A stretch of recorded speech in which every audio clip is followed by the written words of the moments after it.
Hey sexy people, my name is Sharina, aka Miss Honey. If this is your first time seeing me, hello.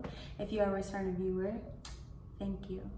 So I'm making this video today because a few weeks ago I realized that I was operating this world walking around with limiting beliefs. Limiting beliefs, doubts, doubting myself,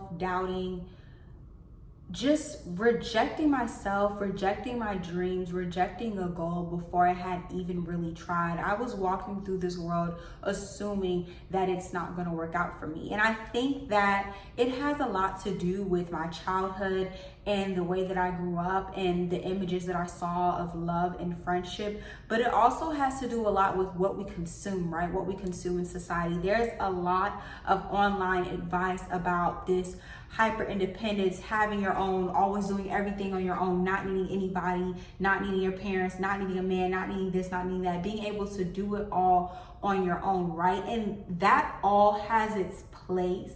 However, it can be overwhelming. And also I think when that's constantly what you're consuming, it made me feel like I didn't have community. It made me feel like I have to do it alone. I have been operating this world ever since I was a child, feeling like I have to do it alone because that's what I saw. And even if my parents, even if my mom wasn't doing it alone, she felt alone. And I didn't understand what I was seeing as a kid, but as I've become an adult, I understand she felt very alone a lot of the times, even when she was receiving help. And so I'm making this video today because these are several truths that I have realized that have really changed my life within a matter of weeks. And I know that as I continue to change my routines and my habits, these truths are gonna take me far. So I'm gonna go ahead and share them with you because I believe they're very important and they can literally change your life. Let's get into it. Number one, ask for help. Everybody in this world needs help. All this self-made, it doesn't matter who it is, I promise you, somebody helped them along the way. Somebody opened the door for them or held the door open for them along the way. Somebody made that journey and that ride a little bit easier. Ask for help. Closed mouths don't get fed. You are probably missing out on so many opportunities and resources because you're too embarrassed. You're too ashamed to look needy. Let me tell you something. People that actually have money and grew up accustomed to money, they act like that. Even businesses, you want to know how businesses make more money? By asking for more money and then making a profit. Okay, they take out loans all the time. They have partnerships all the time. Some of the biggest brands happen because of partnerships, because of people collaborating, because other people needing and asking for help. And there's absolutely nothing wrong with that. Speak up. I realized that I was holding a lot of resentment towards people because I'm like, this is supposed to be my support system. I thought they cared about me. I'm going through all of this by myself. But then I had to check myself. I'm going through all of this by myself because I'm not talking to anybody. Nobody can be there for you and support you. And they don't even know that you need extra little support right now. How are they supposed to be supporting you and, give you a little kiss on the forehead, a little pat on the back? They don't know that you need that. Especially if you're not someone that always needs that, you're going to have to speak up. If you're the person in your families and your friends and your support systems, hell, even your colleagues' lives, if you're the one that's always hyper vigilant, if you're the one that's always aware of everyone else's emotions, if you're the ones that's always supporting everyone, guess what? That means that 9 times out of 10, there's not really another you in your circle. People aren't going around fishing for who's sad and who. You have to speak up. I need help, and it's okay. You are a human being. You are not a god. Human beings were meant to collaborate. We were meant to coexist and create together. That's why we build communities. That's why we build societies. We've rebuilt communities and societies as a whole over and over and over again because it's what we do. And it's okay. Ask for help. You never know. Number two, this ties into number one, build your community. The biggest resource that we have on this earth is not money, it's people. People created money. Money is literally just a resource. Money is a representation of the economy. That is it. Money is a tool that can be used. It is not necessarily good or bad. People make money good or bad. People are your biggest resource. You graduating from college with a 4.0 isn't enough. What clubs did you do? What communities were you a part of? Did you volunteer? Did you intern? And then when you did do these things, did you connect with people? Did you connect with the right people? Did you put yourself out there? You have to build your community. I saw a video on Instagram of this lady. She was saying how she's a millionaire, and he asked her, he said, if you lost it all tomorrow, how long would it take you to get it back? She said, I can have it back in 10 phone calls. She has net work, which makes her net worth. Get into it. Build your community. This is something I've had to realize. I'm still struggling with this, but it's the truth. You have time. You are not behind. Let me tell you something. Time does not exist. Okay, human beings are not God, but when it comes to time, time is damn near a God itself. Time cannot actually be measured or valued. You cannot put a price on time. The reason why we have time, the reason why we have these numbers in the first place is to help us understand time and to coexist with time. You could never be behind. You could never be behind. It doesn't actually exist. The only way it exists is in your head. You're behind in your head. You're not doing enough. It's in your head. You could never be behind. You're not running out of time. You're simply living. Time is a gift. Use it wisely, but spending time beating yourself up in your head, over criticizing yourself because you didn't do it when you thought you were going to do it because it's taking too long. You feel like you're running out of time. Unless you are on your deathbed, you're not running out of time. You have time. Do what you need to do. I'd rather take my time and produce quality work and have a better chance of getting it right the first time than fucking it up because I was rushing and because I didn't believe in myself, because I was scared, because I was doing it out of fear. Do it in confidence. Do it and let it be of quality, whatever it is. You are not behind and you are not running out of time. Number 4, and this is something I've had to learn again. This is something that has walked with me from my childhood, right? And I hope that makes sense because I've never said that before.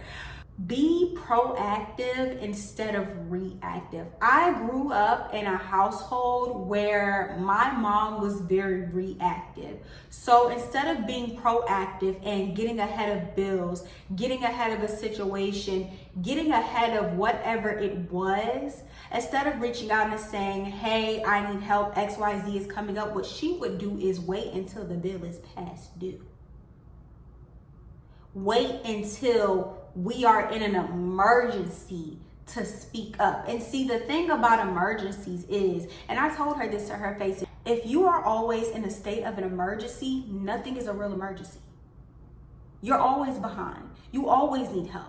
You're always panicking. There's always a problem with you. Therefore, it's because you have made it your normal. It's not surprising to anyone. The first few times, people may feel a sense of urgency, but after a while, it becomes, that's just how she is. That's just what it is. Be proactive. Get on top of things. Don't be so reactive to every single situation. Guess what? That takes up a lot of energy. That takes up a lot of energy. When you're proactive, 1, you're moving in confidence. 2, you're moving in calmness. And you're getting ahead of the situation. You're planning ahead. You're thinking long term because you plan to be here for a really long time. And you want to have some cushion to sit on when you get there. Be proactive. Move with intention. When you're reactive, you're moving and acting out of fear. And that's okay for temporary situations, but that's not longevity. You're not meant to move like that and feel that way forever. That's not sustainable. Eventually, you are going to crash and it is going to hurt. So be proactive. Think ahead of time. Be considerate of the things that you need. Be aware. Make a plan and try your best to stick to it. This is another thing. Don't wait until you're struggling to try to start saving money, because that's when you need it the most. When you're feeling good, when you've been consistent in your income, maybe whatever it is, but when you're feeling good financially, that's when you should be saving the most. You don't wait until you're struggling or in the middle of your struggle. You're trying to save hundreds of dollars every time you get paid. It's not going to work, because guess what? You're going to end up going back and having to get those hundreds of dollars for something else. You don't wait until you're struggling to then try to start thinking smart, girl. Like I said, be proactive, get ahead of that. So that way, when an emergency actually does happen, you're prepared. Number 5, this is something I have really had to realize. Growing up in a household with lack, and I'm not just talking about financial, I'm talking about emotional instability and spiritual lack. Again, with the hyper independence attitude, another reason why you are hyper independent is because you have learned over time that you can't trust nobody. Your life and your childhood has reaffirmed the belief that nobody is going to show up for you, or nobody is going to show up for you how you show up for you. And while that's technically true, nobody is you. They're not going to do the things that you would do. Nobody is out to get you.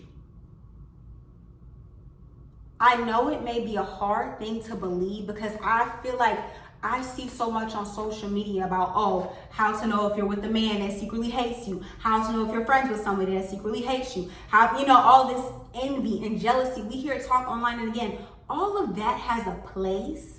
However, you have to realize not everyone is judging you.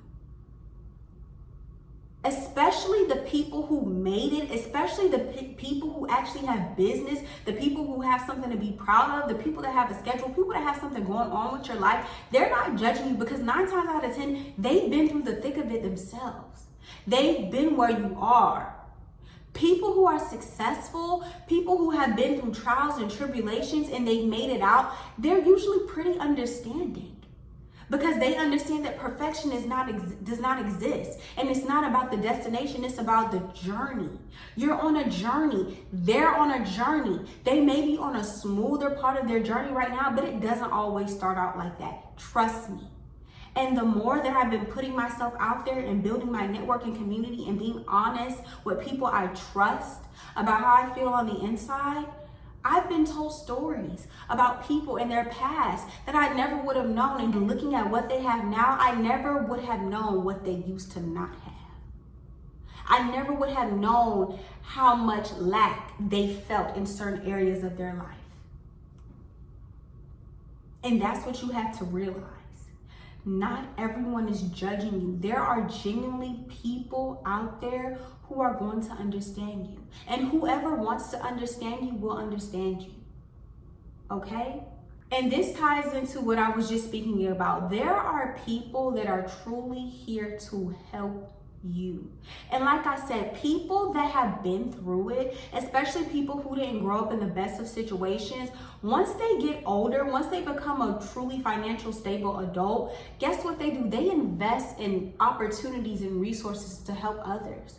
That's why we have shelters. That's why we have help centers. That's why we have, places for people who have been involved in domestic abuse. We have places for children who don't have parental support. We have places for people who don't have the financial support to fully support themselves. You want to know why? Because somebody realized that was a problem and they made it a mission to solve it.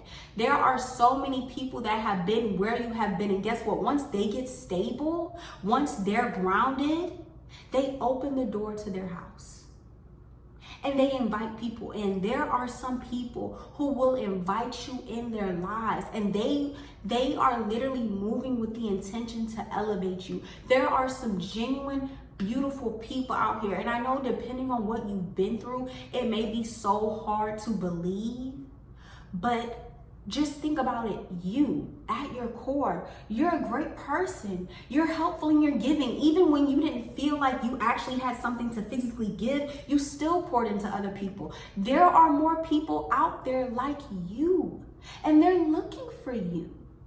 But like I said, if you don't speak up, they don't know you're there. Okay? So don't go into the things with the mindset of defeat or with the mindset that somebody is envious and jealous of you. That's a possibility. But don't let that be what you walk in. Okay? Walk in confidence, walk in calmness. This is another truth. I spoke on this a little bit earlier. Money is not evil. Money is not evil, and that is something I had to realize. When you grow up in a household where there is a lot of financial lack, or even if there's not financial lack, financial abuse, it really messes with how you view money and what you think is possible, what you think is out there for you when it comes to financial resources. I have been so scared of money up until very recently. And it's like you want something that you fear. And this is something I heard the Wizard Liz say when she was talking about how she's scared of men, but you want love for men. You can't love what you fear. You can't really love money if you're scared of it. And it's not even necessarily the paper, the money that you should love. You should be appreciative and grateful of the resources and the opportunities, the doors that money can open up for you. That's what it is. Money is not good or bad. Money is the resource. Money is a resource. It's a representation of certain things. That's all it is. It's nothing to fear. However, you don't actually fear money. You fear what life could look like without it. You fear what happens if that bill doesn't get paid. That's what you fear. You fear falling. But you also have to remember, as human beings, people naturally don't go out of their way to learn about what they fear. So when you fear money, you keep yourself in a very restricted state.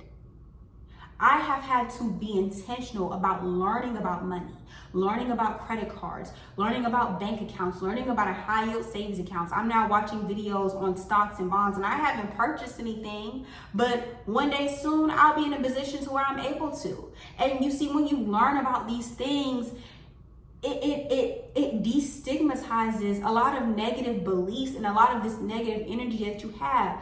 I thought you needed hundreds of thousands of dollars to invest into the stock market. Girl, people are investing with $100.